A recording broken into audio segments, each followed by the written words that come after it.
पुराणों के अनुसार ब्रह्मा जी की पत्नी मां सावित्री देवी हैं। पुराणों के अनुसार ही ब्रह्मा जी ने एक और स्त्री से विवाह किया था जिनका नाम मां गायत्री है। इतिहास अनुसार गायत्री देवी राजस्थान के पुष्कर जिला की रहने वाली थीं, जो वेद ज्ञान में पारंगत होने के कारण महान मानी जाती हैं। कहा जाता है एक बार पुष्कर में ब्रह्मा जी को यज्ञ करना था और उस समय उनकी पत्नी सावित्री उनके साथ नहीं थी, तो उन्होंने गायत्री से विवाह कर यज्ञ संपन्न किया।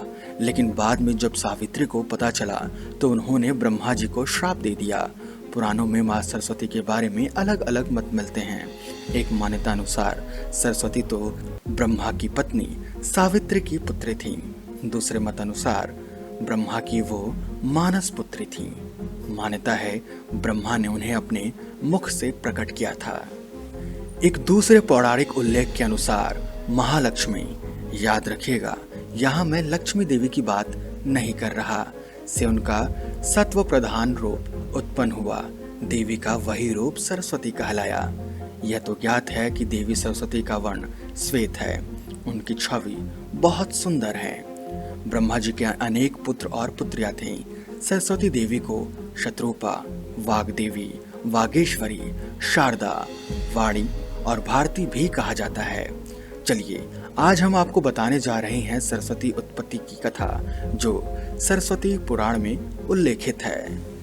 भारतवर्ष के दो ग्रंथों सरस्वती पुराण और मत्स्य पुराण में सृष्टि के रचयिता ब्रह्मा जी का अपनी ही बेटी सरस्वती से विवाह करने का प्रसंग है, जिसके फल स्वरूप इस धरती के प्रथम मानव मनु का जन्म हुआ। सरस्वती पुराण के अनुसार सृष्टि की रचना करते समय ब्रह्मा ने सीधे अपने वीर से सरस्वती को जन्म दिया। इसलिए ऐसा कहा जाता है कि सरस्वती की केवल मां नहीं, केवल पिता थे, वो ब्रह्मा थे। स्वयं ब्रह्मा भी सरस्वती के आकर्षण से खुद को बचा कर नहीं रख पाए और उन्हें अपनी अर्धांगिनी बनाने पर विचार करने लगे। इस कारण मां सरस्वती ने अपने पिता के इस मनोभाव को भांपकर उनसे बचने के लिए चारों दिशाओं में छिपने का प्रयत्न किया, लेकिन उनका हर प्रयत्न निष्फल हुआ। इसलिए माना जाता है कि विवश होकर उन्हें अपने पिता के साथ विवाह करना पड़ा। सरस्वती पुराण के अनुसार ब्रह्मा और सरस्वती करीब 100 वर्षों तक जंगल में पति पत्नी की तरह रहे। इन दोनों का एक पुत्र भी हुआ जिसका नाम रखा गया था स्वयंभू मनु। आइए अब हम जानते हैं मां सरस्वती की उत्पत्ति कथा मत्स्य पुराण के अनुसार। मत्स्य पुराण में ये कथा थोड़ी सी भिन्न है। मत्स्य पुराण के अनुसार ब्रह्मा के 5 सिर थे। कहा जाता है कालांतर में उनका 5वां सिर काल भैरव ने काट डाला था। कहा जाता है जब ब्रह्मा ने सृष्टि की रचना की तो वो समस्त ब्रह्मांड में अकेले थे। ऐसे में उन्होंने अपने मुख से सरस्वती शांत ब्रह्मी को उत्पन्न किया और ब्रह्मा अपने ही इस बनाई रचना पर आकर्षित होने लगे और लगातार उन पर अपनी कुदृष्टि डाल रहे थे। ब्रह्मा के कुदृष्टि से बचने के लिए सरस्वती चारों दिशा में छिपती रहीं, लेकिन वो उनसे नहीं बच पाई और अंत में आकाश में जाकर छिप गई। लेकिन अपने 5वें सिर से ब्रह्मा ने आकाश में भी उन्हें खोज निकाला और सृष्टि की रचना में सहयोग करने का निवेदन किया। सरस्वती से विवाह करने के पश्चात सर्वप्रथम स्वयंभू मनु को जन्म दिया। इसी कारण ब्रह्मा और सरस्वती की ये संतान मनु को पृथ्वी पर जन्म लेने वाले मानव के रूप में कहा जाता है।